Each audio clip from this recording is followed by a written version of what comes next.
नमस्कार मंडळी, मी प्राजक्ता तुम्हा सर्वांचं खूप खूप स्वागत करते आहे आणखी एका नवीन व्हिडिओमध्ये। आज मी तुमच्यासोबत अशा काही किचन टिप्स शेअर करणार आहे की ज्याने तुमची अवघड कामे खूप सोपी होणार आहे। चला कोणताही उशीर न करता पहिल्या टिपला सुरुवात करूया। जेव्हाही आपण आपला ब्रश वापरतोय तर बऱ्याचदा काय होतं, जेव्हा नवीन ब्रश काढतो त्याचे हे जे काही ब्रिसल ज्याला आपण केस म्हणतोय ब्रशचे, तर ते अशा पद्धतीने होऊन जातात। मग अशा वेळी जेव्हा आपण ब्रश करायला घेतो तर प्रॉपर ब्रश होत नाही किंवा व्यवस्थित आपल्याला आपले दात स्वच्छ करता येत नाही किंवा घासता येत नाही। मग जर तुमचेही नवीन ब्रश असेल तर अशा पद्धतीने तुम्ही एक ट्रिक नक्की वापरा। काय करायचंय, ग्लास किंवा कपमध्ये पाणी घ्यायचं, गरम पाणी घ्यायचं आणि अशा पद्धतीने 10 ते 15 मिनिटं आपल्याला आपला टूथब्रश त्या गरम पाण्यामध्ये ठेवून द्यायचा आहे। असं केल्याने काय होईल, त्याचे जे काही ब्रिसल्स आहेत ते अगदी सॉफ्ट होऊन जातात आणि पहिला जसा आपला नवीन ब्रश असतो जसे त्याचं पूर्ण एकसारखे केस असतात अगदी तसेच ते सेटल डाऊन होतात। ही ट्रिक नक्की ट्राय करून बघा। बऱ्याचदा जे काही ब्रशचे ब्रेसल्स असतात जे खूप अगदी सॉफ्ट ब्रश असला तर त्याच्यासोबत खरं तर हे होतं। तुम्ही बघू शकता पहिले कसं होतं आणि आता व्यवस्थितरित्या असं वाटतंय की नवा कोराच ब्रश आहे की काय। सो ही ट्रिक तुम्ही नक्की आजमावून बघा। जर कपडे धुण्याचा जरी ब्रश असेल तुमचा, त्याचे सुद्धा जे काही केस आहेत ते अगदी इकडे तिकडे वाकडे तिकडे झाले असतील तर तुम्ही अशा पद्धतीने गरम पाण्यामध्ये ते नक्की भिजत घाला, तुम्हाला खूप छान रिझल्ट मिळेल। कधी आपल्याला बाहेर जायचं असेल तर आपल्याला काही छोट्या मोठ्या गोष्टी आपल्यासोबत कॅरी करायच्या असतील तर आपण डायरेक्टली घेतो आणि पर्समध्ये टाकून देतो, कारण बऱ्याचदा आपल्याकडे छोटे पाउचेस उपलब्ध असतील असं बिलकुल होत नाही आणि जेव्हा आपल्याला त्याची गरज असते नेमकी आपल्याला तीच वस्तू भेटत नाही। मग काय करायचं, आपल्याकडे ना अशा पद्धतीने बघा चष्म्याचे घरी अगदी केस असतात। मग काय करायचं, हीच कव्हर घ्यायची आहे आणि याच्यामध्ये तुम्हाला जे जे छोटं मोठं न्यायचं आहे ते एकदम इझिली तुम्ही नेऊ शकता ना। याचं झाकण काही ढिल्लं असतं आणि व्यवस्थितरित्या ऑर्गनाइज पद्धतीने तुम्ही छोट्या छोट्या वस्तू ह्या चष्म्याच्या खोक्यामध्ये नक्की नेऊ शकता। ही टिप नक्की ट्राय करा, मला खूप आवडते आणि मी नेहमी फॉलो करते। चला मंडळी नंतरची टिप बघूयात। आपल्याकडे अशा पद्धतीच्या कापडी पिशव्या असतातच आणि बऱ्याचदा आपल्याकडे भरपूर असतात। मग काय करायचं, एक कापडी पिशवी घ्यायची आहे। आता ह्या कापडी पिशवीचा जो काही खालचा भाग आहे, वरनं तर तुम्हाला दोन बघा एक ओपन साईज दिसेल पण मागून जे आहे अशा पद्धतीने बंद असतं म्हणजे खालच्या साईडने। तर अगदी मधोमध आपल्याला अशा पद्धतीने एक होल करून घ्यायचं आहे। जास्तही मोठं होल करायचं नाही, बघा मी कशा पद्धतीने केलंय अगदी तसं तुम्ही थोडीशी मोठी सुद्धा इकडे पिशवी घेऊ शकता। आता बघा आपल्याकडे जे आहे ज्या हेवी साड्या असतात त्यांना आपल्याकडे सगळ्या साड्यांना कव्हर असेल असं होत नाही। मग काय होतं, ही अशीच ठेवायची म्हटली तर यावरती धूळ सुद्धा होते। मग धूळ वगैरे होऊ नये आणि घरच्या घरी ह्या पिशवीपासून आपण कव्हर तयार करणार आहोत। तर काय करायचं, आता आपलं जे काही हँगर आहे, जे इथे आपण होल पाडलंय हे हँगर पिशवी अशा पद्धतीने वरून आपल्या साडीला घालायची। आता खरं तर ही जी पिशवी आहे ही छोटी पडलेली आहे पण काहीच हरकत नाही, तुम्हाला मला काय सांगायचं हे तुम्हाला समजलं असेल। सो अशा पद्धतीने पूर्ण हँगर सहित आपल्याला आपली साडी यामध्ये पेटीकोट आणि ब्लाऊज सुद्धा टाकून घ्यायचा। बऱ्याचदा ज्या काही प्लास्टिक कॅरी बॅग्स येतात साडी रॅप करण्यासाठीच्या किंवा त्यासाठी ठेवण्यासाठीच्या, ते आपल्याकडे भरपूरच असतील असं नाही, तर तेव्हा तुम्ही अशा पद्धतीने तुमच्या साड्या हँग करण्यासाठी अशा पिशवींचा वापर करू शकता। खूप सुंदर पद्धतीने ऑर्गनाइज सुद्धा दिसतं, धूळ वगैरे होत नाही। तुम्ही बघू शकता आपण जिथे होल केलं होतं तिथून अशा पद्धतीने हँगर आपण त्याचा वरचा जो भाग आहे तो वरती काढलाय। चला मी तुम्हाला दाखवते हे कशा पद्धतीने दिसतं। थोडेसे इकडे पिशवी छोटी झाल्यामुळे थोडंसं वाकडं होतंय पण दिसायला खूप सुंदर दिसतं आणि ऑर्गनाइज सुद्धा दिसतं। सो पिशवीची ही कमाल तुम्हाला कशी वाटली मला कमेंट करून नक्की सांगा। काय होतं ना, कधी आपण जेव्हा शूज हा धुतो ना तर हा लवकर सुकत नाही। हा लवकर सुकण्यासाठी आपण काय करतो, एक खूप मोठी चूक करतो। ती कशी तर मी तुम्हाला समोर सांगते। बऱ्याचदा ना काय होतं की शूज हा आपण जेव्हा सुकायला ठेवतो तर त्यामध्ये भरपूर पाणी असतं आणि ते पाणी सुकण्यासाठी भरपूर वेळ लागतो। मग आपण अशा पद्धतीने त्याला ठेवतो, मग जे एक्स्ट्रा पाणी येते इथं अशा होलमध्ये जमा होतं आणि ते पुन्हा ड्राय होण्यासाठी भरपूर वेळ लागतो।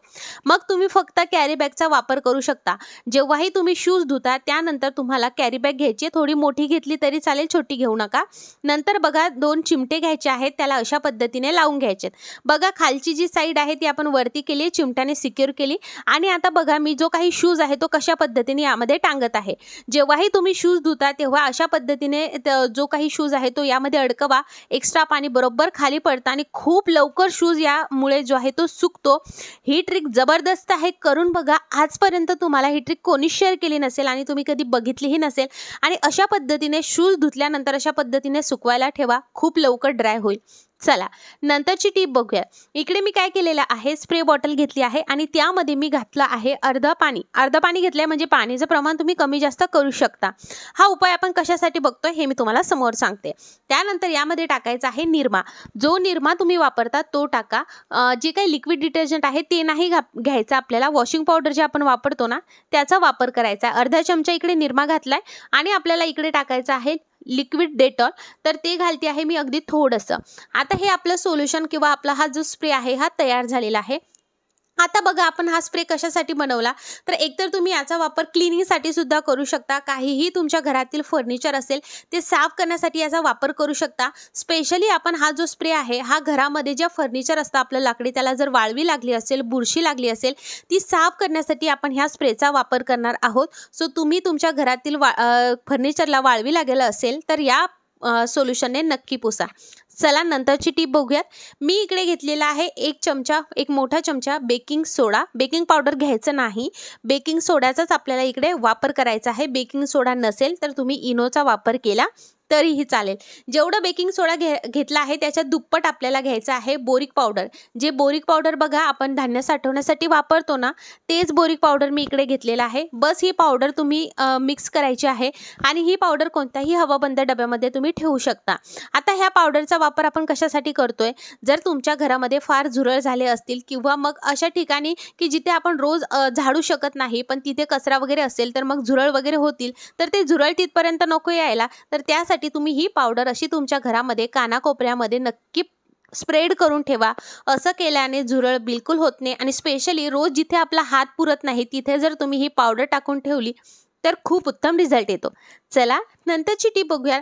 आपले जे काही प्लास्टिकचे मग आहेत किंवा बकेट आहेत आणि त्याचबरोबर आपला जो अंघोळीचा टेबल असतो, हे स्वच्छ करण्यासाठी फक्त एक इन्ग्रेडियंट तुम्हाला वापरायचा आहे. चला तो कोणता ते सांगते. तर तुम्ही हे जे मी सांगणार आहे याने फक्त प्लास्टिकचेच किंवा फायबरचे जे काही तुमच्याकडे मग बकेट्स आहेत ते स्वच्छ करू शकता. आता इकडे मी कागद घेतला आहे, तुम्ही न्यूजपेपर सुद्धा घेऊ शकता. थोडंसं हार्पिक घ्यायचं आहे. कागद आणि न्यूजपेपर यासाठी आपण घेतला आहे कारण आपण याचा वापर केला तर आपल्याला जास्त हार्पिक लागत नाही.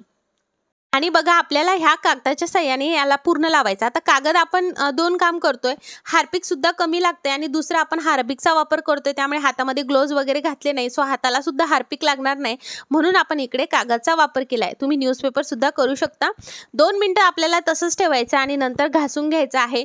तुमचे जर मग वगैरे खूप घाण झाले असेल किंवा क्षारयुक्त पाण्याने त्यावरती पांढरी एक लेअर किंवा थर साचला असेल तर अशा वेळेस तुम्ही यामध्ये थोडंसं लिंबू सुद्धा टाका आणि नंतर ती पेस्ट लावा. तुम्ही बघणार खूप छान पद्धतीने तुमचे प्लास्टिकचे मग असेल, बकेट असेल किंवा अंघोळीचा टेबल असेल, खूप छान पद्धतीने स्वच्छ निघतं. तुम्हाला बेकिंग सोडा वगैरे कशाचीच गरज नाही. एक हार्पिक तुम्ही तुमचं बाथरूम साफ करण्यासाठी ठेवा आणि एक हार्पिक अशा पद्धतीने तुमचे जे काही प्लास्टिकचे भांडे आहेत बाथरूममध्ये जे आपण वापरतोय ते स्वच्छ करण्यासाठी ठेवा. खूप जबरदस्त पद्धतीने रिझल्ट येतो. बघा मी फक्त टूथब्रशने हे घासलेलं आहे आणि मग बघू शकता अगदी नवा कोरा झालेला आहे. त्यावरचा जो काही पांढरा थर आहे तो पूर्ण गेलेला आहे. हा व्हिडिओ आवडला असेल लाईक करा, सबस्क्राईब करा, बेल आयकॉन ऑल करा. फेसबुकवर बघत असणार तर लाईक करा आणि पटकन फॉलो करा. व्हिडिओ आवडला असेल लाईक करा, नसेल आवडला डिसलाईक सुद्धा करू शकता. व्हिडिओ बघितल्याबद्दल खूप खूप आभार.